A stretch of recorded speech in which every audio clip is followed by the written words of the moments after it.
Let me just mention 2 points as muqaddimah to this paper before I proceed. And I'll try to be very fast because I have lots of slides and try to cram everything in 20 minutes, inshallah. The first point is, of course, that, the importance of youth is not to be underestimated because it's all in the Quran, it's in Sunnah, how important youth is. And one hadith reported by Muaz Ibn Jabal that Rasulullah says that in Qiyamah, the day of judgment, that all of us will be asked what we did with 4 things in our lives. First, what did we do with our age? Second, what did we do with our youth? Third, what did we do with our wealth? And 4, with our knowledge. So, how we spend our youth will be asked in Qiyamah. Remember that for you, for me, inshallah. The second thing to highlight is that, I was asked to write and present a paper on a case study of Singapore in a global setting. My own perspective, thinking and reflecting about this topic, suggests to me that both the problems faced by youth in Singapore and probably the solutions too are not necessarily unique to Singapore, because these issues are faced by Muslim youth in many urban cities in the world. I would argue so. So bear that in mind. It's a case of study of Singapore, but this is not about Singapore. This is about Muslim youth and how things, the kind of problems, challenges they face, and the kind of issues that we should be thinking about for the future for Muslim youth in Singapore and elsewhere too, inshallah. So I'll try to be very quick about it. I wrote a couple of things about this in the past, but this is how I will approach the topic today. Broadly 4 main things. Introducing quickly what it means to live in a city called Singapore, highly global setting. There are good things, of course. There are a lot of good things in Singapore. And second, I'll talk about the other side of globalization.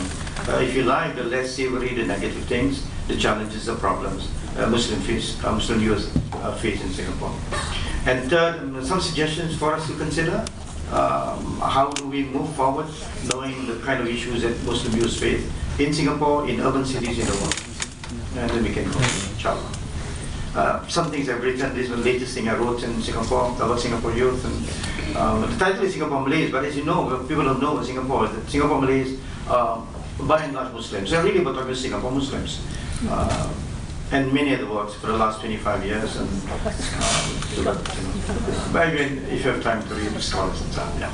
Let's begin. First thing first, of course, that there are, alhamdulillah, mashallah, there are so many benefits being a citizen of Singapore, and I could say a lot of things here, but maybe this is not the focus of the meeting. I can only say a couple of important points. One is, I think, living in a place like Singapore, you are forced to put education as #1 priority in your life, full stop. But that's really very important, believe me. If you ask me, one of the problems in the Muslim world is that they say education is important, they just say it. But in Singapore, education is #1 education, important. And the government makes sure it is important. Why? How? The budget, GDP budget, a lot of things go to education. Make our university is #1 in Asia. Make NUS, for instance, and I come from NUS, I feel so good about it. The ranking says we are #1 in Asia, number 22 in the world. For a small country like Singapore, education standards like that, that's something you feel good about it. The second thing, of course, education is lifelong in Singapore. We never been told that enough. You have done. You've reached your university education. You got a PhD. Full stop. No. It's upgrading your skills forever been told to us from young and so on. So we never stop learning. And this is Islamic actually. Coming from a secular country and a government which is not nothing to do with religious and so on, a message is about Islam actually, lifelong learning. This is Singapore. So it's a benefit. So when you leave a country like this, you are forced to be very competitive. You're forced to be really on good. And for Muslims, not enough to be good, to be better than others all the time. So that's the spirit of competitiveness, I think, has helped a lot of local Muslims in Singapore. A small minority, we have about 400,000, about the population of Brunei. There are some success stories, and mostly the problems are the same Muslim youth in different parts of the world, but the few that really did well in Singapore did very, very well because of the pressures, the competition, the exposure, the experience, the challenge. One example is, from as far as I know, local Muslim youth studying overseas, most of them tops their classes, most parts of the world. We're trained to be the Singapore brand, working hard. We don't, people are leaving, that kind of environment and so on. So, really big benefit overall, the emphasis on education. That I think is a message that all of us must remember for Muslims.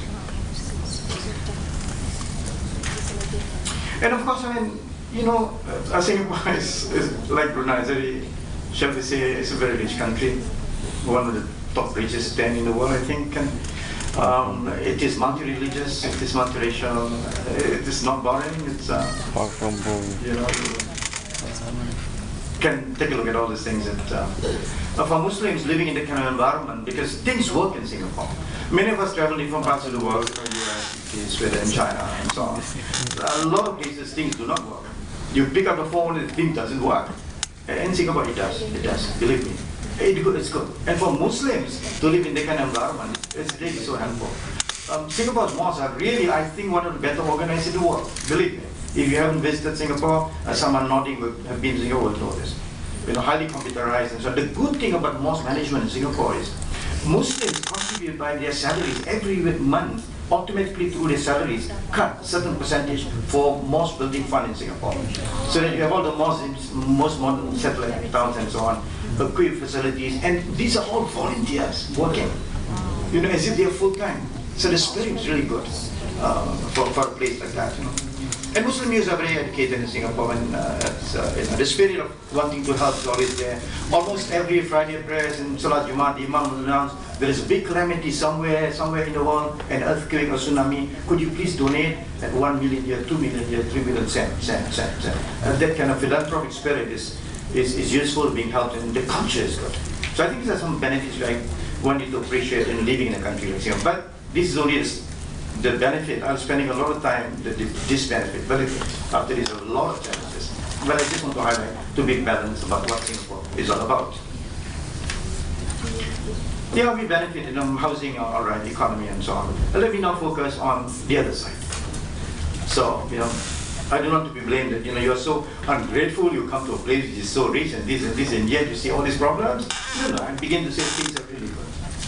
But then it's important, for a Muslim and Muslim youth to reflect on, beside all these good things, materially good things. Where's your rohaniya? Where's your soul? Where's your culture? Where's your identity?